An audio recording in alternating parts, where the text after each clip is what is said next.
Welcome to This Explainer. Today, we're diving into something absolutely massive. We are going to unpack the epic 1,500-year history of the Silk Road. We'll be tracing its entire life cycle, from what was essentially a happy geopolitical accident right through its incredible golden age, and finally down into its incredibly complex demise.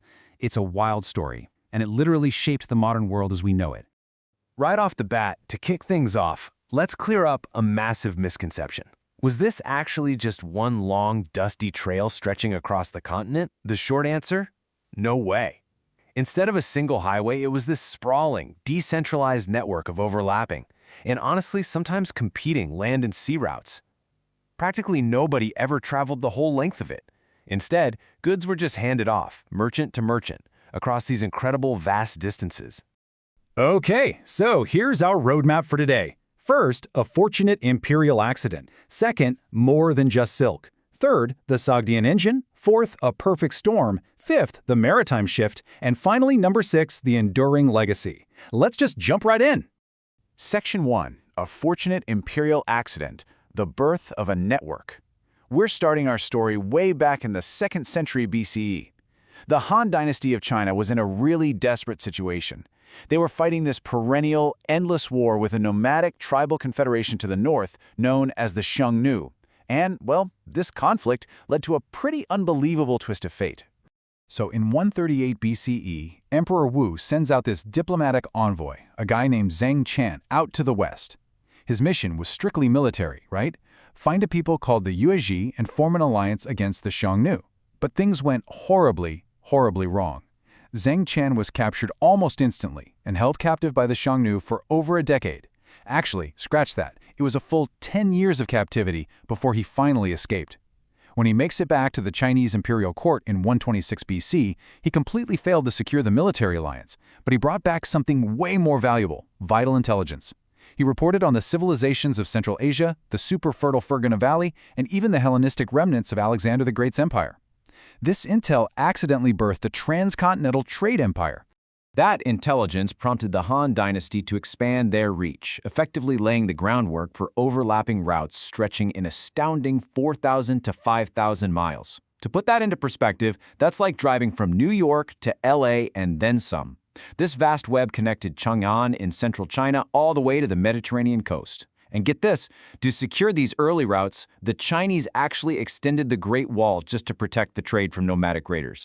Moving to Section 2, more than just silk, the exchange. Now, the name Silk Road kind of makes it sound like a one-trick pony, doesn't it? But the reality was vastly more dynamic. Sure, Chinese silks sparked massive demand, especially in Rome, where that diaphanous material became this huge ultimate status symbol. But the actual lifeblood of this network was a two-way street. China sent world-changing technologies like paper westward, which completely revolutionized record-keeping over there. And in return, the West supplied China with these magnificent Fergana horses. These were legendary steeds fed on nutrient-rich alfalfa, and they were absolutely vital for China's military survival.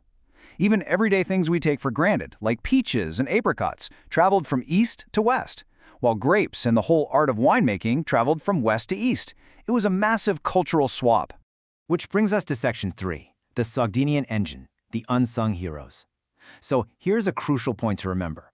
While large empires like the Han and the Romans provided the secure endpoints, the safe zones, they weren't the ones actually trekking across treacherous deserts and mountains. The people running the routes in between, those were the nomadic tribes and merchants.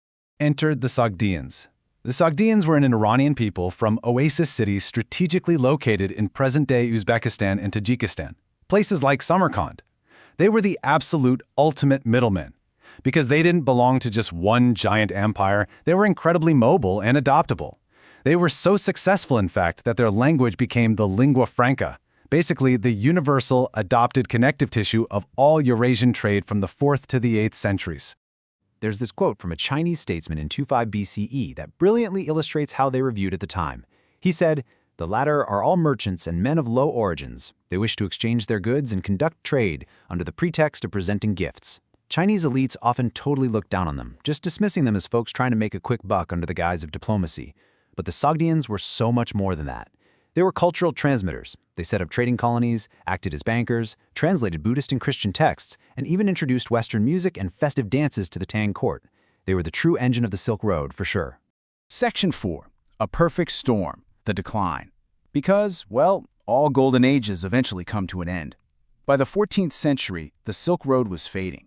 And it wasn't driven by one single cataclysmic event, but rather a really complex, multifaceted collapse.